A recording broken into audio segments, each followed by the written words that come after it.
Bueno, hola, muy buenas tardes a todos. Un agradecimiento, un cordial saludo a los miembros partícipes de esta sesión. Un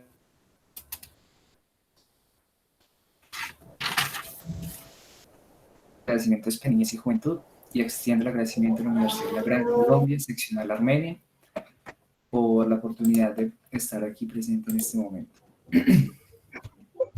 Así pues, quiero iniciar mi exposición refiriéndome a nuestro proyecto, el cual se basa precisamente en política pública juvenil como receptor y vinculante de jóvenes y academia, rutas de acción en las organizaciones juveniles en el departamento del Quindío, Colombia.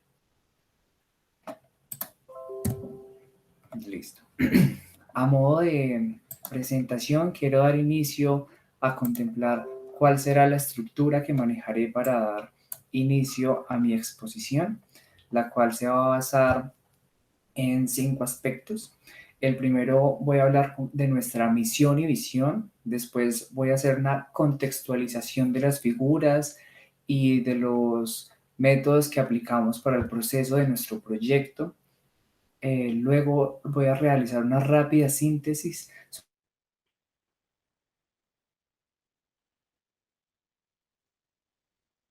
sobre el proceso. Cuarta parte, realizaré una pequeña reflexión sobre las dificultades que se encuentran a la hora de relacionar la política pública con la sociedad juvenil, pero teniendo en cuenta el enfoque de la sociedad indígena o de los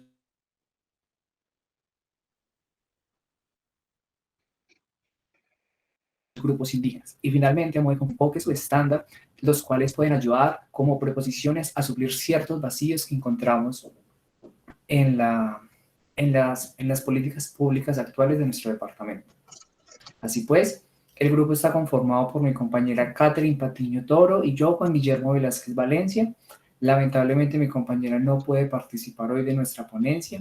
Sin embargo, ambos somos estudiantes de sexto semestre de la Facultad de Derecho y Ciencias Políticas y Sociales de la Universidad de la Gran Colombia, seccional Armenia. Estamos incursos en el grupo de investigación Paideia, que es del Centro de Ética y Humanidades de la misma universidad, con nuestro proyecto macro, que es Ciudadanías Juveniles. Así pues, quiero decir que nuestro proyecto participativo en la formulación de política pública de juventud, tanto cívica como indígena, pretende promover un espacio de diálogo y de debate donde los jóvenes puedan intervenir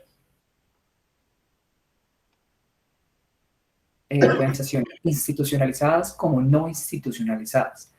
Y también dentro de esta, acercar a los indígenas a acercar a los indígenas a unas realidades y contextos en los que se ilustre y se innove con una nueva academia universitaria multicultural. Efectivamente, en las realidades y en los contextos y urgencias y necesidades que se ven en cada municipio, en particular de nuestro departamento del Quindío, en concordancia claramente con la política pública juvenil que tenemos, tanto a nivel gubernamental como a nivel nacional.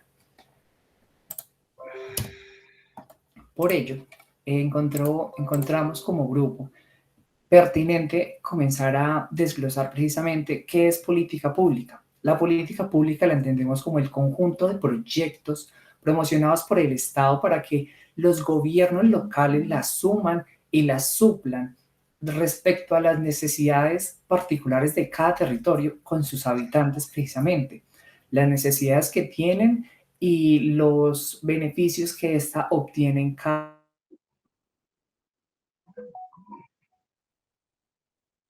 socio como grupo. Hemos notado que en la actualidad algunas de estas políticas públicas son totalmente formales e inaplicables a las necesidades que realmente sugiere la sociedad, convirtiéndolas totalmente en ineficaces y aisladas a la realidad social, lo cual sugiere así una necesidad para una creación de políticas totalmente funcionales y que funcionen a largo como a corto plazo. De ahí surge la necesidad de nosotros, como proyecto investigativo, no solamente entregar un modelo de participación política a cada municipio, de los 2 municipios del departamento del Quindío, sino que después de haber entregado este modelo de política pública, deseamos realizar una post-evaluación del proyecto. ¿Perdón? Ok. Bueno, por esta razón, precisamente, entendemos que la integración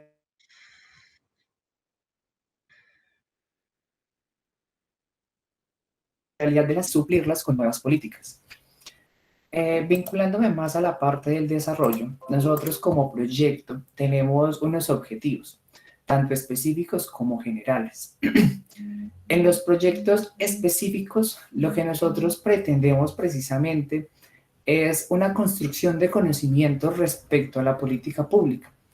Y de esta forma generamos nuestros objetivos específicos, que son principalmente 2.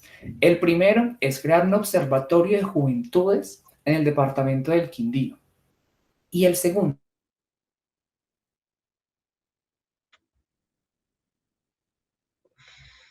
es suficiente para los 12 municipios de nuestro departamento del Quindío.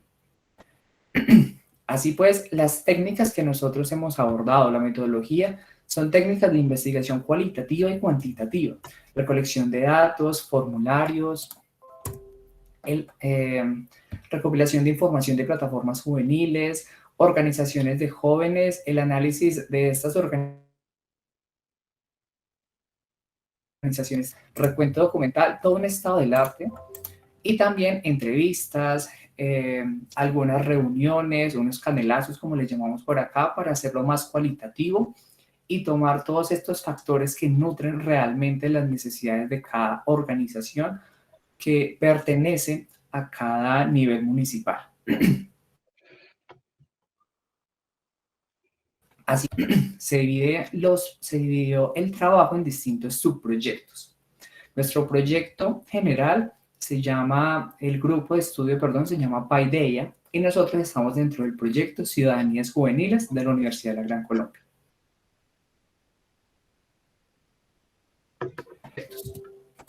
Estos subproyectos son, el primero hablamos de análisis de política pública.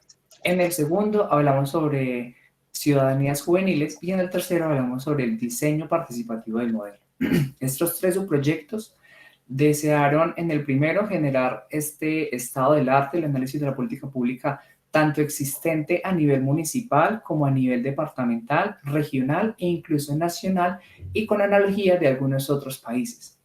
También este ya llegó a su culminación y la idea es que los estudiantes que estaban dentro del subproyecto primero pasasen al segundo o al tercer subproyecto. El segundo subproyecto de Ciudadanías Juveniles también ya está culminando. Entonces, también los estudiantes del segundo subproyecto pasan al tercero y se crea un cuarto proyecto. En estos momentos estamos más fuertes en el tercer subproyecto, donde estamos obteniendo resultados realmente satisfactorios y hemos colaborado a generar políticas públicas de algunos municipios, como por ejemplo Circasia. Lo que deseamos y lo que obtuvimos satisfactoriamente con estos subproyectos fue precisamente contextualizar, clasificar y categorizar los avances que se han generado en los 7 municipios que han tenido política pública durante todos estos años, porque solamente 7 municipios han tenido este avance en política pública. Los demás no la han tenido o no la han logrado formular. 2 de estos municipios del departamento tomaron la que está a nivel departamental y la adoptaron. Sin embargo, cuando se adapta la política pública de nivel departamental a una municipal, esta de nivel departamental tiene unos estándares muy amplios, entonces no suple necesariamente las necesidades particulares a nivel municipal. Ahí es cuando se generan estos vacíos y falta de eficacia realmente en la caracterización de organizaciones y también en la vinculación de jóvenes a plataformas juveniles. Hicimos parte de plataformas juveniles, de los enlaces juveniles de todos estos municipios y también de las asambleas que hacen cada medio año en cada municipio. Realmente hay una ausencia muy amplia de jóvenes. Bueno, también rescatando que es supremamente importante tener en cuenta la vinculación y la dinámica que cumplen los actores clave en la formulación de cada una de estas políticas públicas. Para enfocarme más, por razones de tiempo, un enfoque importante que también tuvimos dentro del análisis de las políticas públicas fue la multiculturalidad. En el Quindío se hace un estudio sobre la sociología de la juventud y la cultura política, donde se logra evidenciar que hay grandes falencias y hay muy poca educación y pedagogía social frente a la adecuación de la política pública y de las situaciones cotidianas que se viven. Esto hace que haya una situación mucho más gravosa, no solo por eso, sino porque se contempla la situación del COVID-19, que la pandemia afecta demasiado, no solamente la vinculación de indígenas a la educación, sino también dentro del mismo sistema educativo, porque no todos los sistemas educativos tenían planteado imponer una metodología mediada por dispositivos electrónicos o teniendo en cuenta la virtualidad como a futuro poder adaptarla, dejando así grandes vacíos a la hora de enseñar a los alumnos y generando como resultado la deserción de muchos de estos, ya que en algunos casos precisamente el uso de dispositivos es limitado, al igual que el Internet, lo cual genera simplemente que ellos decidan renunciar a seguir sus estudios o que sus estudios sean falentes o simplemente también porque la metodología que están utilizando algunos docentes es inadecuada. En algunos casos tuvimos en cuenta que la educación que se estaba brindando era por medio de WhatsApp, se enviaba un documento y el trabajo era mucho más autónomo para el estudiante. Reconocemos que en estos momentos los estudiantes, la autonomía y el trabajo autónomo no es muy eficaz en ellos, ya que desean y requieren la presencia de alguien que les esté constantemente explicando algunos temas o algunos vacíos que se generan en ellos. Agregando a esto, también encontramos, eh, también encontramos un alto porcentaje con falencias que se presentan en la falta de educación tanto intercultural como en las clases de idiomas en los sectores rurales e indígenas. Porque lo que nos obtuvimos de algunas entrevistas fue que con el tiempo se toma en desuso la lengua materna o las costumbres que estas personas traían de sus ancestros o sus antepasados. Precisamente que porque cuando se llega a la educación o cuando se comienza con la educación superior, esta prácticamente no se usa. Entonces la idea es tener en cuenta que estas acciones realmente vulneran los derechos de los niños pertenecientes a diversas etnias, generando que prácticamente sean obligados a perder y a olvidar sus costumbres, sus lenguajes y sus arraigadas metodologías de realizar las cosas de sus antepasados.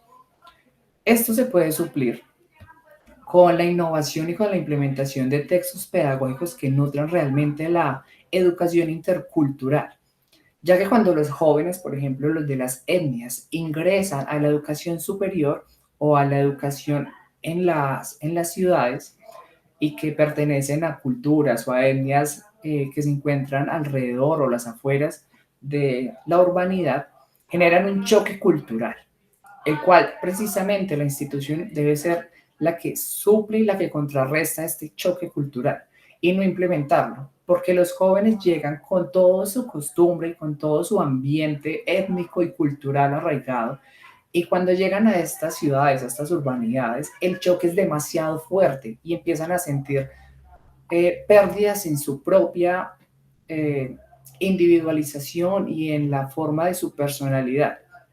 Empiezan a sentir que desean hacer parte de esta nueva modernidad, de esta educación, de este entorno actual. Sin embargo, también desean la personalidad y su arraigo a sus costumbres. Entonces, lo que se desea es precisamente que haya una conexión firme que vincule ambas de una forma mucho más efectiva. A modo de conclusión, nosotros hemos planteado que en primer lugar se hace menester para evitar se hace menester evitar la estandarización de saberes, en la educación principalmente, por este caso, ya que esto retrasa totalmente la vinculación eficaz. Y para suplir esto es necesario la creación de nuevos currículos interculturales en las instituciones que integren una discriminación positiva y una amplia política que contemple la multiculturalidad para evitar así choques de ambientes en los jóvenes que presentan precisamente estos problemas de identidad personal. Así pues, podemos decir que también se halló otro factor importante que se vería benéfico como un reto, es la implementación de más docentes capacitados en lenguas de otras etnias o pueblos o minorías o comunidades o simplemente grupos diferenciales que promuevan no solo la construcción, sino también la deconstrucción de espacios amplios para la investigación, formación, comunicación, inclusión y fortalecimiento de las organizaciones de jóvenes, tanto citadinos como indígenas.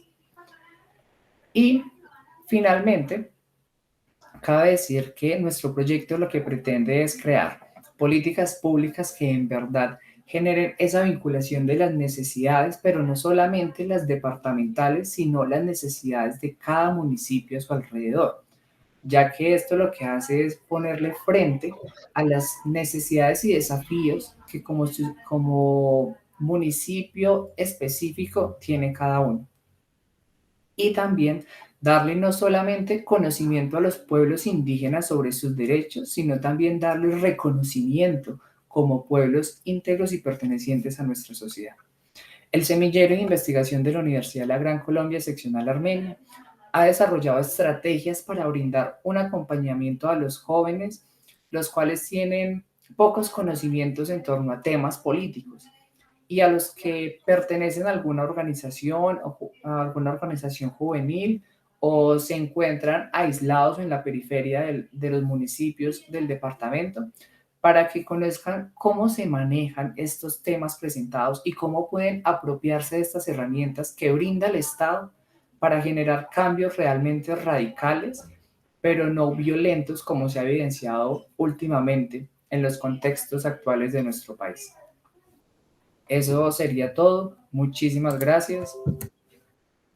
Y si desean hacer parte también para conocer nuestro proyecto y para conocer cómo funcionan y las herramientas que estamos brindando, los enlaces de juventud, las plataformas juveniles, tanto departamentales como municipales, nos pueden seguir en nuestra página de Facebook de Ciudadanías Juveniles o en Instagram, @Ciudadanías Juveniles. Listo, eso sería todo. Muchísimas gracias. Si de pronto hay alguna pregunta.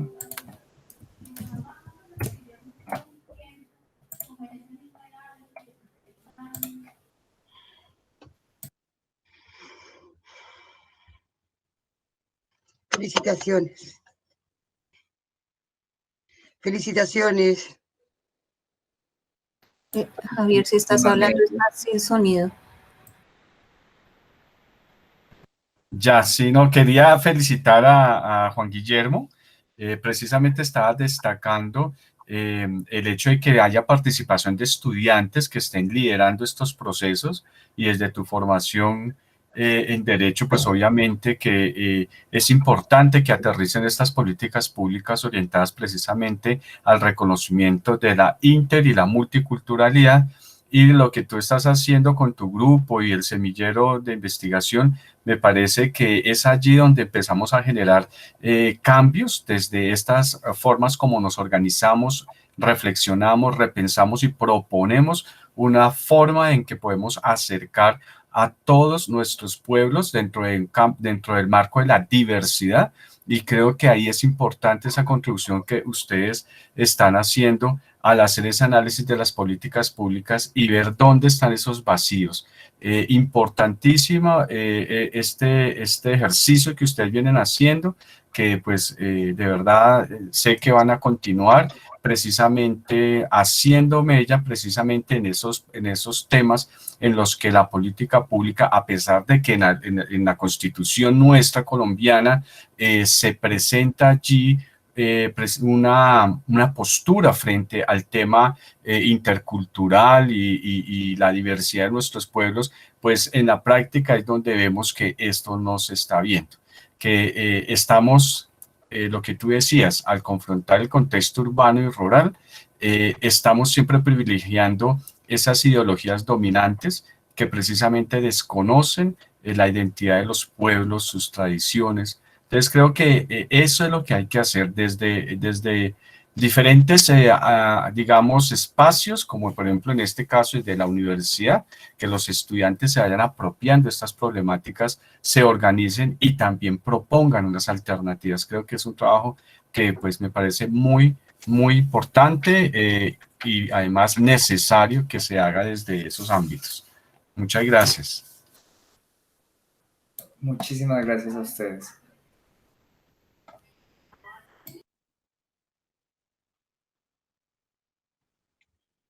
Aquí es importante, Juan Guillermo, muy bien por esa presentación. La pertinencia de tener en cuenta que las comunidades indígenas tienen un derecho propio y de la forma de articular los planes de vida, porque cada cabildo indígena tiene unas particularidades. Hay una incidencia en la política pública con el debate y diálogo con comunidades en región. En regiones cuando se ven esa diversidad que nosotros tenemos en comunidades, de los 67 lenguas nativas que hay, los cabildos que están por el Ministerio del Interior, registrados, donde están consejos comunitarios también, de los afrodescendientes, que es uno de los fundamentos que también pues, se puede articular en región, a partir con comunidades campesinas también, cómo empoderar a estos jóvenes, porque lo que usted decía muy bien en la presentación, tenemos que darle el poder a lo rural. Las incidencias es hacer llegar la política pública, pero construcción participativa de la ciudadanía para apropiarla y aplicarla, para que sean sostenibles, porque el derecho es un bien natural. Nosotros tenemos que participar por eso y excelente que el grupo de investigación esté en ese ejercicio de esa capacitación y trabajo con comunidad. Me gustaría que usted me aclare una parte de la parte ética. En la universidad tiene un comité de ética, está articulado con las investigaciones de la política pública con trabajo con comunidades, teniendo en cuenta que las comunidades indígenas tienen cierto recelo para el trabajo con externos. ¿Cómo están haciendo ese trabajo de articulación desde el punto de vista ético?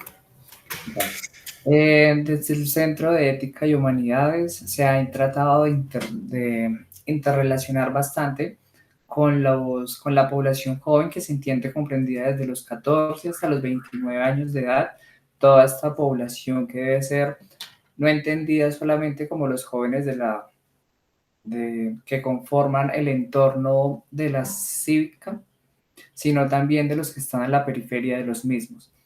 El trabajo que se ha hecho realmente de campo ha sido muy corto, precisamente por las dificultades de la pandemia, ha sido en su gran mayoría virtual. Entonces, las dificultades que hemos presentado para articularnos más con las comunidades indígenas es realmente muy poco. Sin embargo, seguimos con esta insistencia y los enlaces que se encuentran en cada municipio nos colaboran bastante para poder acercarnos a ellos, a las necesidades que tienen y a las vinculaciones que tienen con el propio municipio, con las alcaldías, con los centros de educación. Entonces, esto es supremamente importante, pero realmente la vinculación y el análisis que tenemos de ellos y la integración que hemos realizado desde la universidad ha sido realmente muy limitada.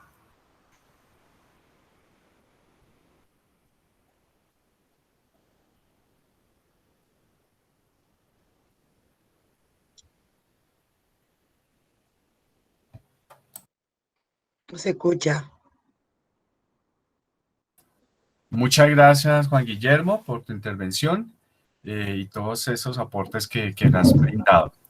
Edith, entonces si te parece damos paso a nuestra maestra Claudia Ulloa con su ponencia titulada Juventudes Chilenas, el caso de Valparaíso, prácticas artísticas, territoriales, carnavalescas en este siglo XXI, tensiones entre el reconocimiento y el mejoramiento y el menosprecio social. Adelante, maestra, con su ponencia. Inmediatamente. Gracias. Esperen un poquito, que se me pierde.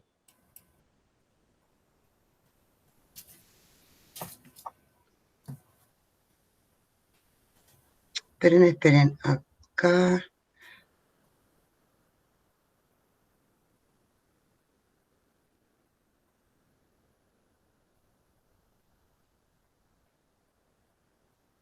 Espérenme un poco que no encuentro el link donde están ustedes. A ver, ya los encontré, aquí. ¿sí? Perfecto. Ya. ¿Comparto pantalla? ¿Tengo acceso a compartir pantalla? Sí. Sí, señora. Ya.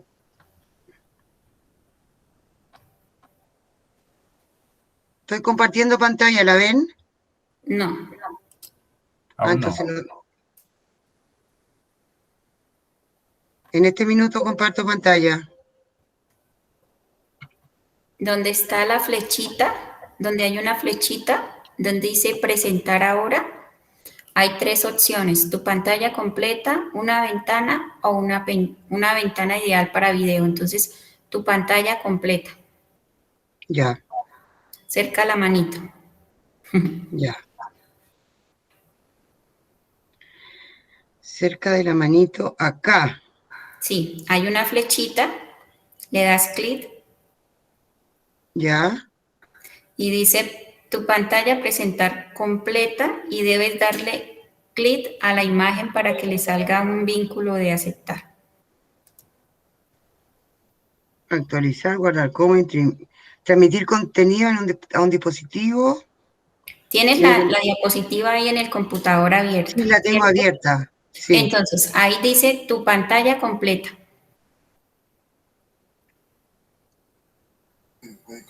Captura web.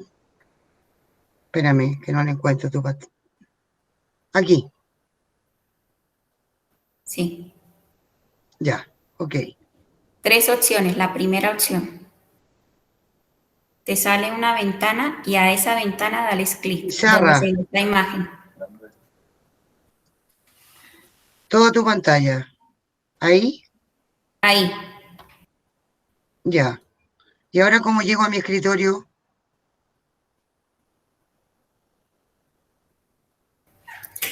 Si la tiene como presentación de PowerPoint, Sí. ahí debe salir la ventanita. Es como si la estás presentando, pero todavía no sale porque a nosotros nos debería salir un mensaje que estás presentando. Debes darle clic. Ahí está. Hoy. Ya. Ahí Listo. está, ¿la ven? Excelente. Sí, señora. Muy bien. Ya. Vamos entonces. Prácticas artísticas territoriales carnavalescas, PAC. Ese fue un nombre que le pusimos nosotros en la comisión metodológica. Esta investigación ya lleva 3 años de trabajo. El año 2018 se dio el examen de candidatura. Yo me presento, soy socióloga, soy magíster en políticas públicas, educación y cultura, magíster en patrimonio y ahora terminando mi doctorado en sociología. Vuelvo al inicio, ¿ya? Esta investigación parte del año 2018, ¿no es cierto? Pero, sin embargo, el acercamiento a estas prácticas artísticas es anterior, porque así como preguntaba la colega por la ética, las agrupaciones de jóvenes que realizan prácticas artísticas carnavalescas son muy reticentes, ¿no es cierto?, a el diálogo con académicos, instituciones, etcétera, porque ellos están desde una autonomía de la resistencia. Primero vamos al problema de investigación.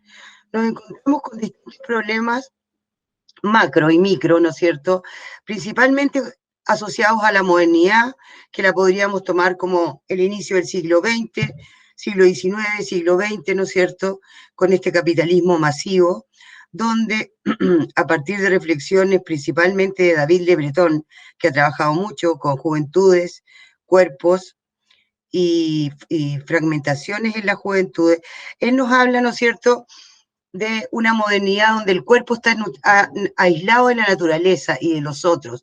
Hay una escisión de cuerpo y de sujeto y comunidad. Es un sujeto que se va aislando, la modernidad nos aísla, ¿no es cierto?, nos individualiza, ya nos vuelve solitarios, nuestras relaciones son con el mercado más que con los otros, lo que se va acentuando durante el siglo XX. Desde el mercado, es un mercado soberano en lo social. El mercado, ¿no es cierto?, es quien define los lineamientos de socialización mucho más que las instituciones públicas y que la sociedad civil. Por otro lado, los colectivos, ¿no es cierto?, los colectivos de jóvenes, principalmente, están en permanentes conflictos y lucha por el reconocimiento, ¿ya? Entonces hablamos de una modernidad donde hay un dominio de la racionalidad instrumental, y en este dominio de la racionalidad instrumental, ¿ya?, las juventudes son leídas desde la perspectiva adultocéntrica. ¿Ah? Para Claudio Duarte, ¿no es cierto?, Roxana Reguillo y otros autores más, expertos en juventud, recién se empieza a hablar de jóvenes, incluso Bourdieu decía, ¿no?, la juventud es solo una palabra, recién se empieza a hablar de jóvenes después de la Segunda Guerra Mundial, como sujetos de publicidad, sujetos de consumo, ¿ah? Nuevamente como en esta objetualidad. Disculpa que la interrumpe, es que no está pasando las diapositivas. ¿Perdón?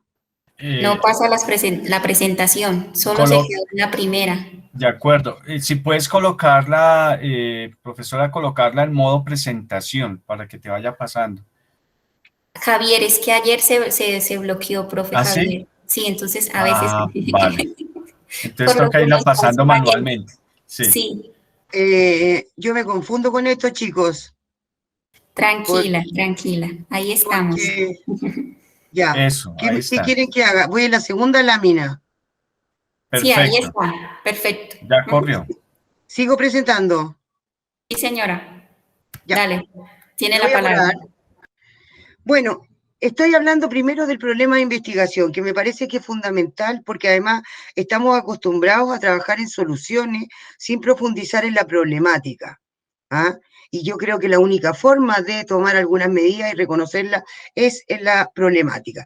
Entonces hablamos de una modernidad fallida, de juventudes leídas desde la perspectiva adultocéntrica, sujetos de consumo en procesos de exclusión creciente, borramiento de rituales colectivos, por lo menos acá en Chile, lo que generó un proceso de modernización fallida. ¿Qué significa el proceso de modernización fallida? Que la promesa, cuando termina la dictadura militar y de retorno a la democracia, de que a los jóvenes se los iba a incluir, tanto en los partidos políticos como en los procesos de integración y de participación a nivel económico, en el mercado laboral, en la inclusión educativa, no se logra, es una promesa incumplida. Por eso varios autores le llaman proceso de modernización fallida. Los jóvenes quedan excluidos de todos los espacios de participación.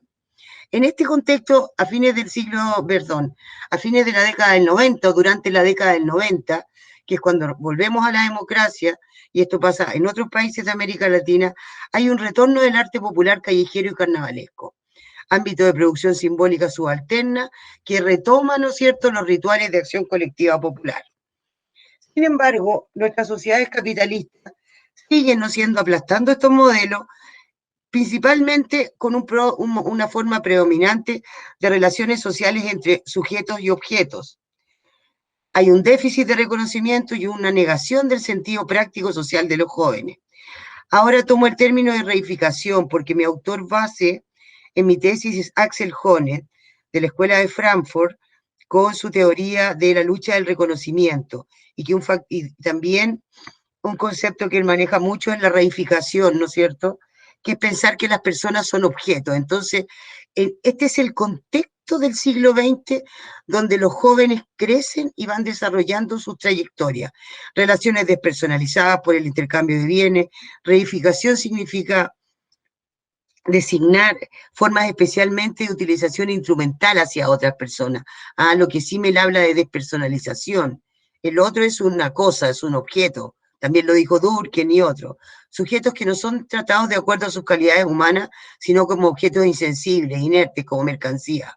Patrón de las entidades cósmicas, tendencia a patología en las relaciones sociales. ¿Cuál es la cosa de fondo con lo colectivo?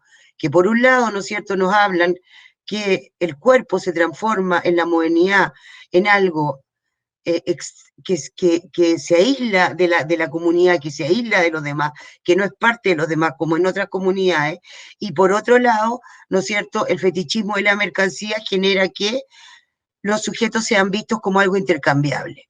Dos problemáticas gravísimas para abordar el tema de juventudes. Entonces las juventudes son vistas en negativo, están desligados socialmente, con muchos comportamientos de riesgo, ¿ya? Hay un diagnóstico crítico, acentuación de la criminalización de la protesta social, tendencia al cierre del espacio público en nombre de la seguridad ciudadana. Principalmente lo destacan Maristela Guampa y Martín Barbero, que hace poco falleció y que lamentamos mucho. También, asociado a este tema, hay una crisis de las instituciones clásicas de integración social, al interior de un orden social excluyente. ¿Cómo se incluían los jóvenes, no es cierto?, en el sistema educativo, en la educación superior, en las juventudes de los partidos políticos y en el mercado laboral? Esos espacios institucionales se han ido cerrando sistemáticamente para las juventudes. Por lo tanto, la transición democrática, para Tomás Mulián, limitó todo tipo de acción colectiva y la ausencia de espacios para ideología transformadora. Solamente se permitió glorificar una cultura del consumo.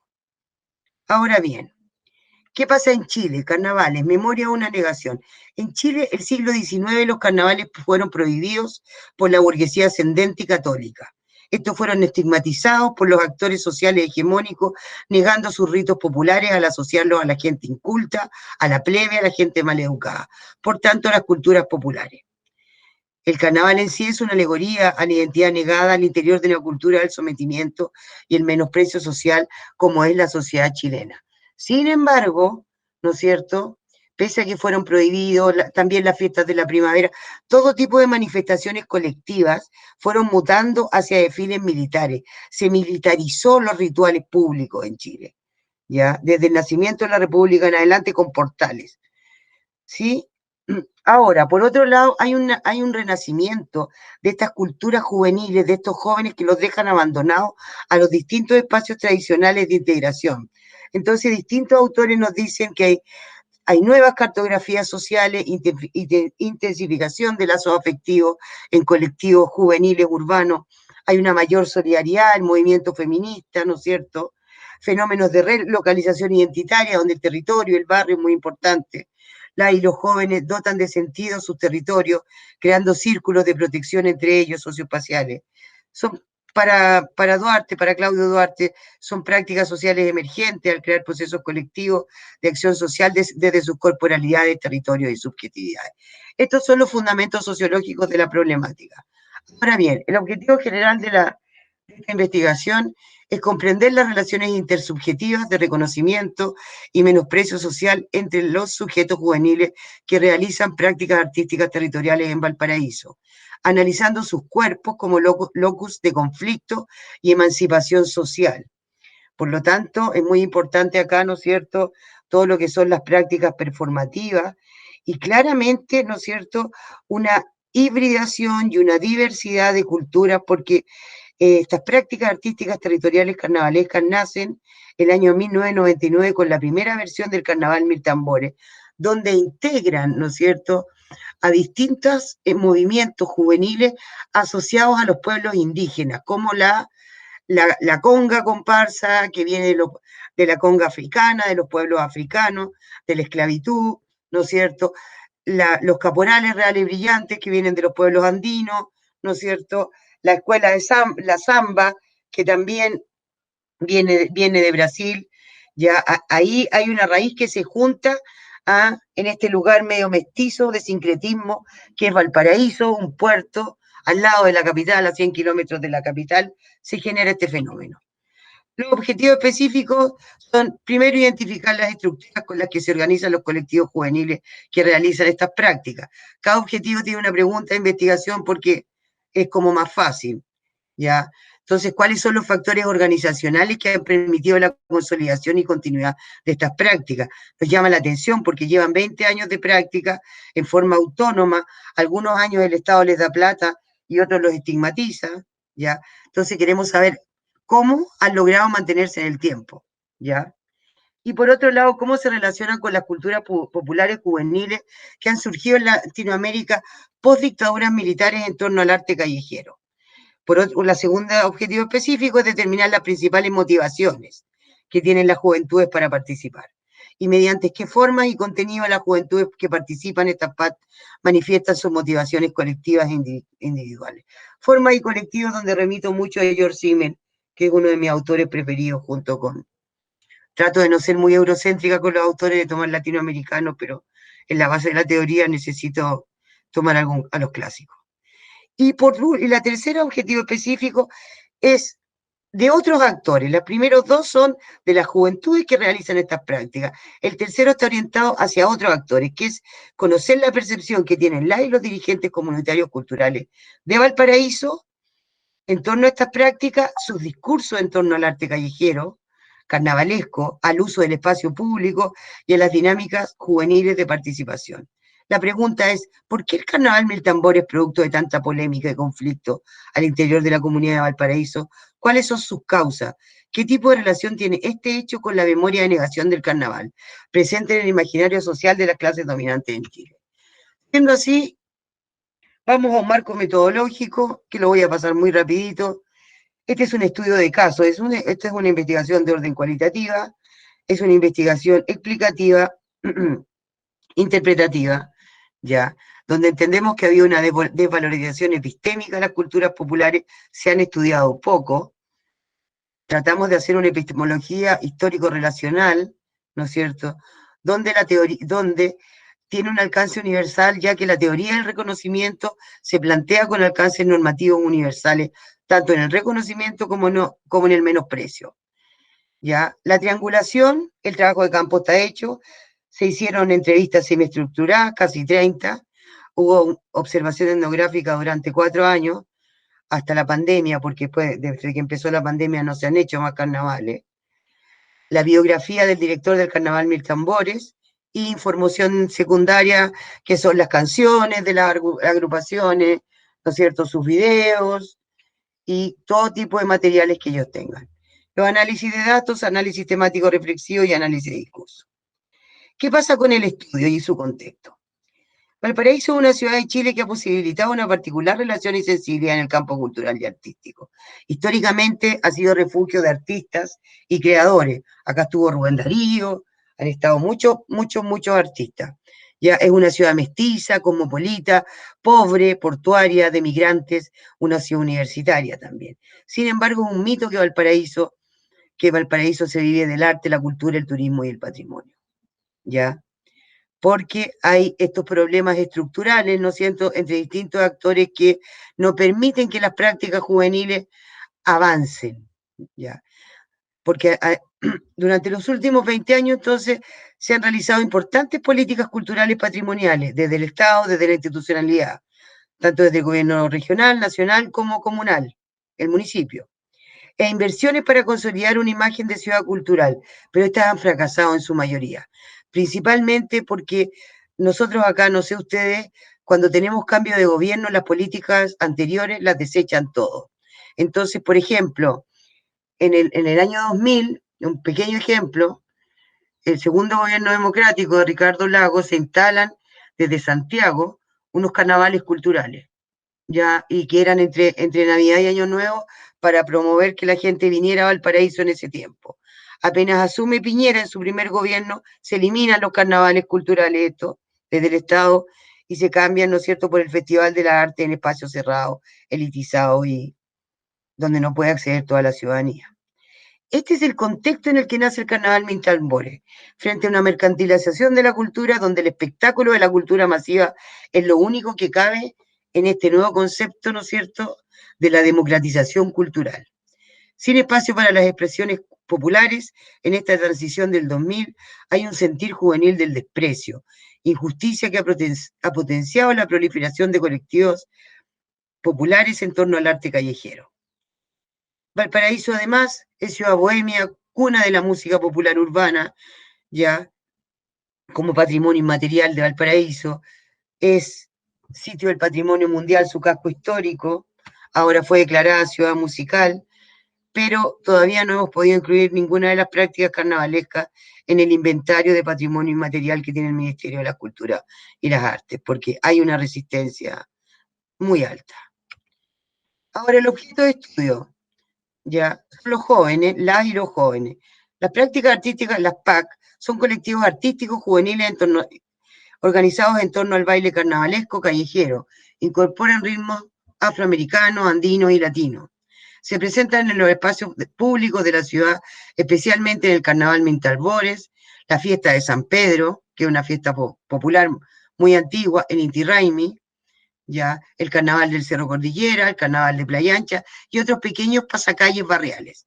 Se componen de colectivos juveniles, en agrupaciones de batucadas, comparsas, congas, escuelas de samba, morenadas, caporales, diabladas, tincus, tobas y bandas de bronce. Irrumpen con el arte popular desde la sátira, la alegoría colectiva, lo cómico, la performatividad y la representación del espacio público como lienzo, como soporte de la ciudad. Que esos son como los valores para Beijing, ¿no es cierto?, para Milita Alfaro, que son expertos en carnavales que tiene el carnaval. Es una sátira, es una alegoría, ¿no?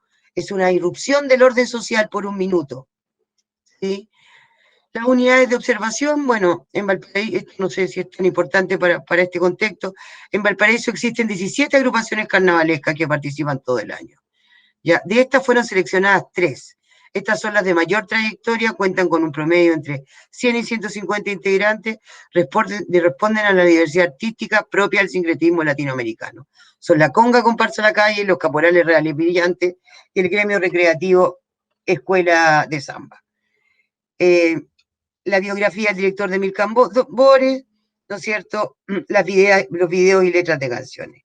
Para el objetivo 13 entrevistaron a dirigentes comunitarios culturales con reconocido liderazgo, ya con un promedio de 10 años en la vida pública, principalmente asociados a espacios culturales. Ya, eso lo logramos hacer entre noviembre y marzo, porque todas las entrevistas fueron presenciales, de 1 hora, 1 hora y media, se le invita a un café, hay un consentimiento informado que tienen que firmar, se les hace un regalo, un pendrive, ya, porque todo eso está establecido en los parámetros éticos de nuestra escuela. ¿Ya? La Conga Comparsa La Calle es una agrupación que nace a partir del movimiento estudiantil el año 2011, transformándose en una de las comparsas más grandes de Valparaíso, con alrededor de 180 participantes, los que integran bloques de músicos, bailarinas, parejas y figurines. Comparsa que rescata los ritmos folclóricos afrocubanos. Hay una paradoja acá importante. Esta comparsa tiene más de 150 participantes, 120 son mujeres, ¿ya? Y el resto son hombres, ¿ya? Y por otro lado, remiten, ¿no es cierto?, a la comba cubana. La conga cubana, en el año 2016, en La Habana, el 16 de agosto, fue declarada Patrimonio Inmaterial de la Humanidad por UNESCO, por, ¿no es cierto?, ser expresión de autoestima y resistencia de las barricadas urbanas pobres de Cuba, ¿ya? Por lo tanto, estas expresiones en Valparaíso de alguna manera representan al resto de Latinoamérica. La Escuela de Samba de Valparaíso, desde su creación en el año 1999 hasta nuestros días, ha sido una instancia recreativa autosustentada. Estos chicos hacen todo gratis, hacen los talleres en los espacios públicos, porque no les prestan las escuelas, ensayan ahí, no, a veces consiguen financiamiento, otras veces no. Principalmente, ¿no es cierto?, están relacionados con la samba reggae y la samba de carnaval. Uno de sus objetivos es transmitir a través de diversas expresiones artísticas la cultura brasileña en un espacio recreativo y familiar.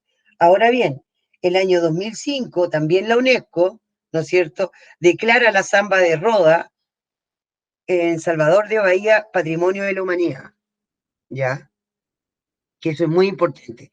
Por último, la tercera agrupación investigada, son los Reales Brillantes de la filial Valparaíso. Esta filial viene de Arica.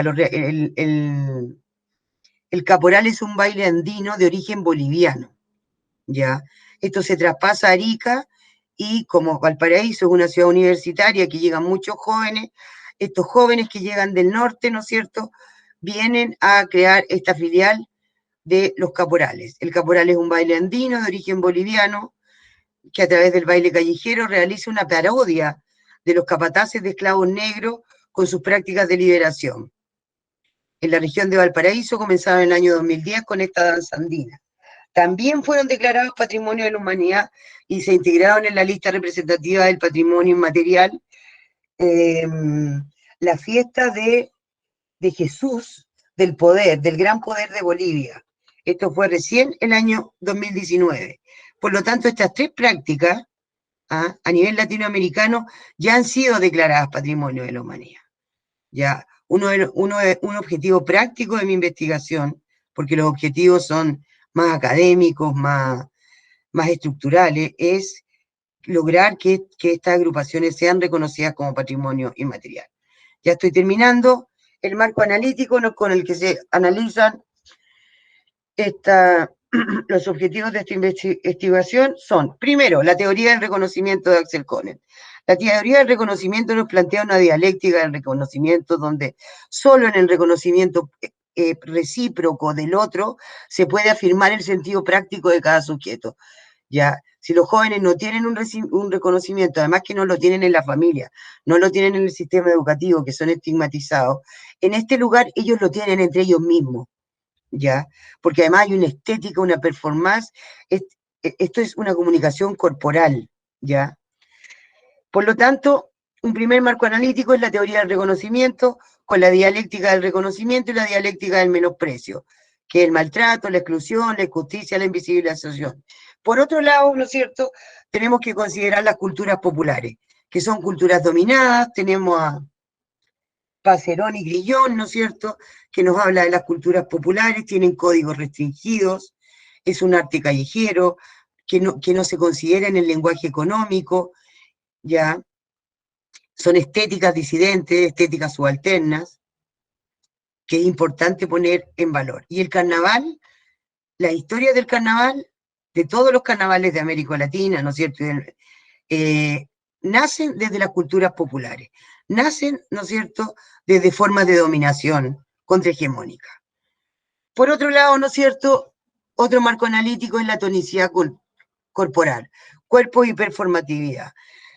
Aquí hay una comunicación corporal, que hay un libro de Diana Taylor, escribano también en argentino, ha trabajado mucho sobre el cuerpo, también Le Breton, donde el cuerpo es el que se comunica, no es una comunicación a través del lenguaje, es una comunicación corporal, que les da una tonicidad corporal, porque estos chicos bailan 10, 12 horas seguidas, y no se cansan, gracias a que están todos en grupo, ¿ya?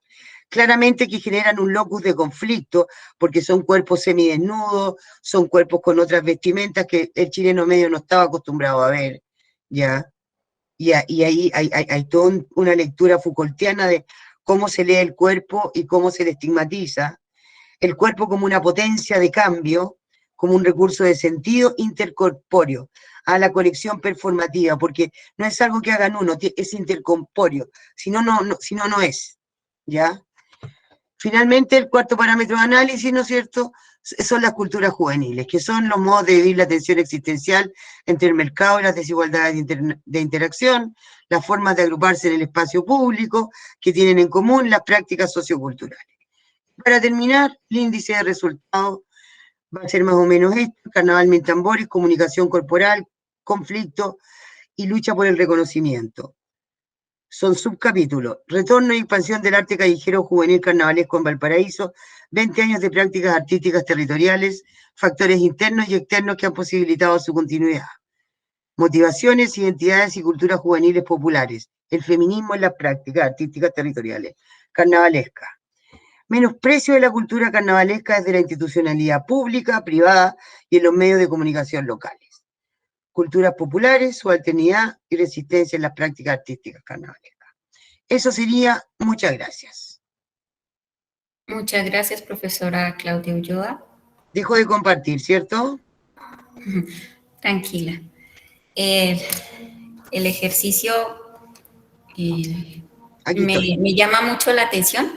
Yo también tengo una maestría en semiótica y me encanta la parte del análisis visual. Espectacular es performance porque la corporalidad tiene unas incidencias, porque el lenguaje, significado, significante, los contenidos, porque el cuerpo tiene una trascendencia y se tiene que analizar en la situación elusiva, solo en el momento.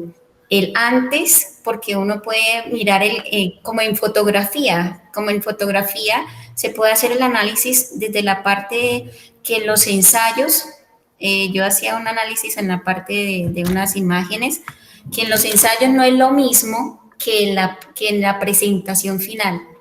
Es un despliegue espectacular. Entonces, el manejo de la corporalidad. En semiótica se trabaja la semiótica de las pasiones.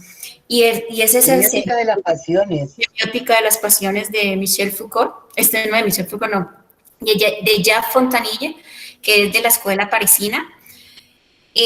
Está vivo y tiene unas publicaciones muy vigentes sobre esos análisis de cómo las emociones que despiertan esos performances al público, porque el ejercicio es que ellos permanecen, esa cultura popular permanece vigente, es porque tiene público, por su creatividad, por su despliegue. Por ejemplo, aquí en Pasto, yo estoy aquí en Colombia, yo estoy aquí en la parte donde está el Carnaval de Blancos y Negros, Patrimonio Cultural. El Carnaval de Blanco y Negro, lo he visto, sí. Sí, entonces ellos tienen bastantes grupos y casi todos son barriales, de barrios, y son heredados de familia, así como tú decías. Entonces mira que hay una trascendencia cultural, una memoria histórica, que es espectacular. La memoria histórica en el recuento del trabajo es porque esto es un legado. Y, por ejemplo, en las comparsas, la incidencia que siempre se gana una por ser la original. Recuerdo una que fue impactante, que fue el año pasado o antepasado, que era la Madre Tierra, pero tenía una trascendencia porque recuperada toda la simbología. Y ellos también trabajan mucho la simbología. Todo el ejercicio de los colores, el significado. Las vestimentas, las consignas. Consignas, porque ellos hacen todo, o sea, antes de hacer el performance, hacen un libreto, y el libreto es toda una documentación histórica.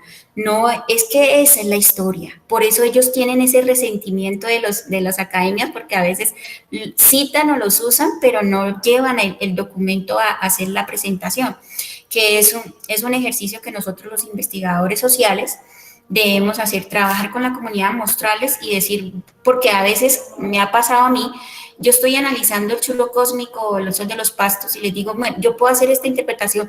No, ahí estás fallando porque hace esto. Desde la academia uno puede hacer una transgresión desde sus cosmovisiones. Entonces es importante preguntarles, eso me encanta. Mira, para mí, con mi comisión y con mis profesores, que son eminencias, la Universidad Alberto Hurtado tiene el mejor doctorado en Chile en sociología, pero les costó aceptar este tema porque, claro, al principio les parecía que era tan popular. Entonces, y eso igual para uno es bueno porque te hace estudiar tanto, porque te exigen fundamento. ¿Ah? Y a mí eso me ha parecido sumamente enriquecedor y creo que es o sea, todas las prácticas colectivas las tenemos que levantar. Nosotros acá tenemos una tasa de depresión juvenil del 35%, tasas altas de suicidio. ¿Por qué? Porque los jóvenes están aislados, no se conocen, y esto les da un sentido de vida. Yo hice más de 20 entrevistas, recorriendo gráficamente no sé cuántos carnavales. Para ellos les es un sentido. Y uno dice, ¿por qué aquí en Chile no? Si en Argentina hay carnavales, en Uruguay yo fui a exponer a una cátedra de UNESCO sobre carnavales culturales, que Milita Alfaro lo dirige. Estaba la gente de Brasil con los carnavales de Colombia, Perú también, Bolivia. Entonces, ¿por qué nosotros no? ¿Ah? Porque además tiene que ver con las juventudes. con estas juventudes que se les estigmatiza porque no están bailando sin ropa, además que ellos han sido muy atrevidos acá en la ciudad, la avenida más ancha, esta es una ciudad pequeña, de 300.000 habitantes, y la avenida más grande es la avenida Altamirano, que es una avenida en el borde costero, y ellos hicieron los pasacalles sin permiso, sin nada los primeros años. Se fueron llevando a contracorriente. Así que lo que ustedes quieran con este tema, bienvenidos, porque a mí me gusta mucho y tengo un compromiso también con las juventudes. Yo a ellos, aparte del tema académico, los ayudo a presentar proyectos, porque los chicos no saben ser gestores culturales, saben bailar. Sí, es un ejercicio muy importante. En el ejercicio tengo la fortuna de estar acompañando una gestora cultural que tiene su grupo, que me gustaría que podrían contactarte porque me encanta. La nena tiene una articulación con el Ministerio de Cultura, Ministerio del Interior, ha ganado con su grupo es en Tumaco, Nariño, de la Universidad de Nariño, está terminando la licenciatura en Lengua Castellana y Literatura, y el ejercicio es darle importancia a ser gestora cultural, porque ella antes de empezar a la universidad empezó ese proceso de conformar un grupo con esos jóvenes que fueron víctimas de la violencia. Entonces, ¿cómo los empodera? ¿Cómo los empodera? Y les cambia el discurso porque de una hubieran sido parte de grupos armados o estuvieran muertos, pero ellos han conocido muchos países. Precisamente hace 2 semanas llegó de Alemania, representando a las juventudes. ¡Qué maravilla! Y entonces ese ejercicio tiene trascendencia. Y yo encantada cuando tú me estabas presentando, porque la puesta en escena de sus libretos siempre dice, los artistas callejeros merecemos respeto y necesitamos reconocimiento, y dar una presentación por qué se creó la agrupación Pacific Dance y todo. Y ese es el ejercicio de empoderar a estos jóvenes y que la academia abra esos espacios. Porque claro, que colabore. Exactamente. Porque toda la academia tiene programas de vinculación con el entorno. De las realidades. Tenemos que discutir, porque nosotros somos a veces muy endogámicos. Nos leemos entre nosotros, hacemos artículos entre nosotros, y entonces vinculémonos con estas culturas populares, porque tal vez no tienen estos saberes académicos, pero tienen otros saberes que nos pueden enseñar mucho. Eso. Gracias. Muchas gracias, profesora Claudia. Excelente.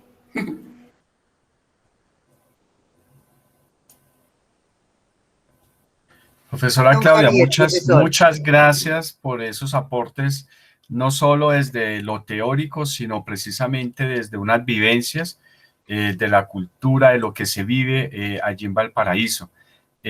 Todos esos discursos cargados de un contenido bastante significativo, cuando usted hablaba, yo miraba pues qué acontece en nuestro país, pero realmente creo que es un sentir latinoamericano. Son unos movimientos que se están dando a nivel latinoamericano, y qué bueno que se establezcan. Posiblemente no conozco, pero creo que van en ese sentido de armar una red latinoamericana de estos movimientos juveniles que están desde lo artístico, de este lenguaje, están también queriendo decir que se requiere una transformación y están proponiendo también unos ideales también de transformación frente a todo este movimiento hegemónico. Profesor, una red, porque incluso en la charla de inauguración de la Bienal, el profesor de Sousa dijo que una de las nuevas emergencias, él habla, ¿no es cierto?, de la sociología de la emergencia, es precisamente los jóvenes, pero desde la perspectiva artística, porque como que es por ahí por donde se pueden expresar, porque los excluyeron de los espacios políticos tradicionales, y ellos quieren hablar. Entonces, si planteamos una red, fantástico, porque nos podríamos colaborar mucho. Cuando estuvimos en Montevideo, en el otro encuentro, nos contaron, por ejemplo, de un pueblo que se llama Gualeguaychú, que es frontera de Argentina con Uruguay, que el pueblo moría porque se habían cerrado las fábricas, todo. Bueno, instalaron una cultura de los carnavales, hicieron la cátedra de carnavales, hicieron empresas, ¿no es cierto?, de vestimenta, de maquillaje, de no sé qué, y hoy tienen una economía en torno al carnaval, igual que el pueblo donde hacen el carnaval de ustedes de negro y blanco. Entonces, se reactivan muchas cosas, la sociabilidad, el tejido social, la economía, y la valoración hacia la juventud. Es que a mí eso, yo les digo, yo sufro mucho con eso porque yo veo como muchos jóvenes no tienen espacio, no tienen sentido y esperanza. Exacto. Y la importancia que hay de vincular ese lenguaje de los jóvenes al resto de la sociedad, ¿no? Porque a veces se les ve de una manera, o sea, tergiversada totalmente en sus intervenciones, o en el caso de la cultura, pues lo ven como algo, bueno, son acciones que hacen, que bailan, que hacen grafitis, que bueno, etcétera, pero no se les lee en el fondo qué es lo que están expresando. O sea que hay una ruptura también en ese lenguaje, en esa comunicación con el resto de la sociedad. Hay una negación, un no querer ver. Exacto. Porque, claro, el arte callejero, para ellos la ciudad es un lienzo. Entonces, claro, y hoy estamos con generaciones menos temerosas que las anteriores, porque nosotros somos hijos de la dictadura, pero ellos no. Entonces ellos creen que tienen todo el derecho a bailar en el espacio público, a hacer un graffiti, a hacer una presentación, a juntarse con los amigos, a que la ciudad sea efectivamente de todos, ¿no? De todos. Público, espacio público. Sí. Perfecto. Muchas gracias, maestra. Muy amable porque nos ha dejado unos elementos bien interesantes de análisis. Si quieren la presentación se las puedo enviar. Buenísimo, perfecto. Sí. Claro que sí, gracias. Gracias a ustedes. Bueno, mi querida Edith, no sé si hay algún otro ponente en sala. María Leticia hizo la presentación ayer. Lo que más es que, como se presentaba el inconveniente ayer de la saturación, faltaba y presentaron ese inconveniente, faltaban de la parte de Chile, habían otros de aquí de Colombia en la parte de Bogotá, de los Muiscas, en Cauca, que estaba relacionando la relación del trabajo, pero ella... en la zona es difícil en internet y el hecho de estar cargando, entonces las personas a veces tenemos ese problema del internet. Perfecto. Entonces, en ese orden de ideas, pues se haría dar el cierre. Bueno. Sí. Me gustaría con la profesora Claudia Ulloa compartir los correos. Ay, sí, perfecto. Lo pongo acá. Aquí en el chat, por favor. Porque...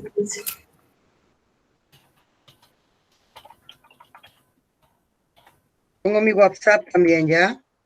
Vale, excelente.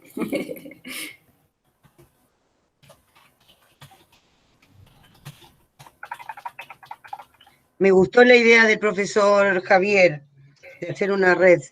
Sí, es la única manera. Trabajando en red logramos un movimiento fuerte, contrahegemónico realmente, y creo que es un sentir latinoamericano realmente. Sí, yo ahora, aparte de mi trabajo como institucional, me invitaron unos chicos de Mala y Circo a que les hiciera su plan de gestión. Entonces estoy como en el otro lugar también, en el de los jóvenes. ¿Ya? Y gracias a que he estado 5 años en terreno, me empiezan a validar, porque ellos son de resistencia.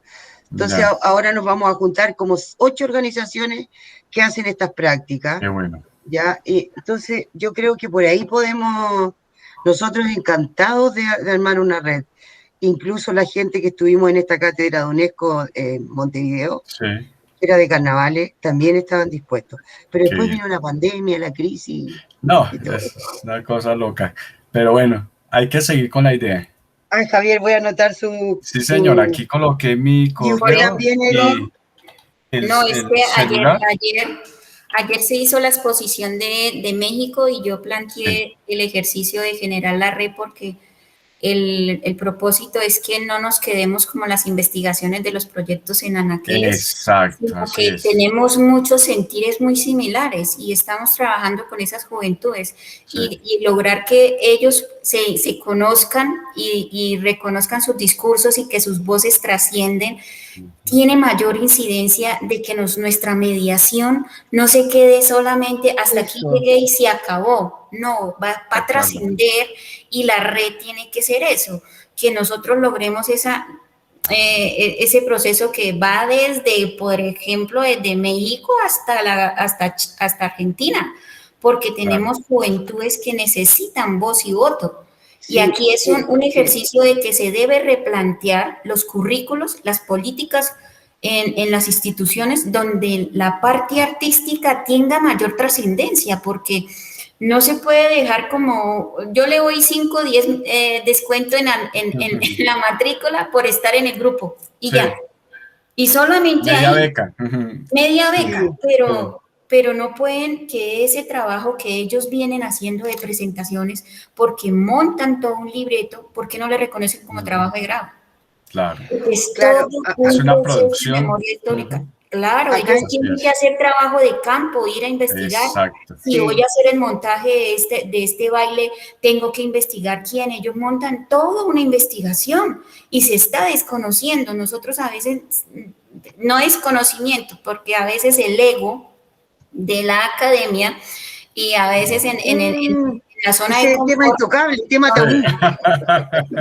Entonces, es darle voz y voto a los jóvenes que sí tienen trascendencia, por ejemplo, en la frontera con migrantes en México, que recibe Honduras, Guatemala, también de Venezuela, de Salvador. Ese es un tema gravísimo. Un poco, pero la política que tiene México es capacitar a esos jóvenes migrantes. Entonces, mira todo un escenario cultural, donde y eso sin mirar el otro grupo que son los niños, ¿no? Los niños, pero todo se reúne y se convoca a partir de los bailes, las narrativas orales de la tradición. Porque eso tiene que ver con las culturas populares y la cultura enciclopédica, que cómo pasamos del valor del libro, pese a que nosotros amamos el libro y somos grandes lectores, al valor de la práctica. Diana Taylor plantea un libro que se llama Archivo y Repertorio. Está bien el archivo documental, más en patrimonio, los archivos, lo que tenemos, pero el repertorio, que es la performance, lo que se hace. Porque además estas generaciones nuevas necesitan motivaciones rápidas. Y qué mejor que respuestas mover tu cuerpo, porque la falta de estos cuerpos, ¿no es cierto?, que están viendo tele, que son pasivos, como habla de la reificación que habla Jonet, son cuerpos que finalmente se enferman, se deprimen, no ven otras posibilidades. Entonces, a mí me parece importantísimo, más ahora que el sistema educativo ha dejado de ocupar un lugar como de socialización secundaria importante. Sí, que es una crisis no menor. Listo. Ya pues, me falta anotarle. Listo. Entonces, Juan Guillermo, los que participaron en la mesa, gracias por ese ejercicio de escucharnos, que es lo más importante en este momento. El diálogo es compartir las experiencias, porque Juan Guillermo lo plantea desde la voz de los jóvenes, que es ese mirar que es muy importante, esa sensibilidad que necesitamos de hacer políticas públicas, pero con ellos, que ellos mismos relacionen y que se trabaje en comunidad. Con Juan Guillermo, pues también tendría que revisar, que me queda en el imaginario, es que también se debe hacer una revisión de por qué en las universidades no hay más cupos para comunidades indígenas y afrodescendientes. Solo 2 o 3. Entonces tenemos que replantear porque ellos serían el insumo principal, porque ellos serían estudiantes y ellos irían a la comunidad a hacer su transformación. Ahí está el ejercicio que también la universidad debe replantearse también desde ese grupo de semilleros de investigación y jalonar un buen proyecto de que la política se debe cambiar con pandemia se vio la incidencia de que se deben reestructurar currículos que a veces ya están obsoletos, materias que ya no tienen sentido, pero mirar los imaginarios de los jóvenes, primera línea, una cátedra de primera línea de la incidencia y la resistencia de los jóvenes. Ese es un ejercicio muy importante. Yo tenía unos estudiantes que colocaron en su logotipo de correo que decía, estamos en clase mientras nos están matando. Entonces, mira lo que nos están comunicando. Entonces, eso es muy importante, que nosotros los escuchemos a ellos y que logremos ese diálogo, que es lo más importante. Gracias a Juan Guillermo, a María Leticia, en la participación, la profe Claudia Ulloa, excelente, y el profesor Javier Morales. Con todo gusto. Muchas gracias a todos. Encantada. Bueno, para una próxima. Vale. Un abrazo. Un abrazo, que estén muy bien. Chao, chao. Gracias. Adiós. Adiós.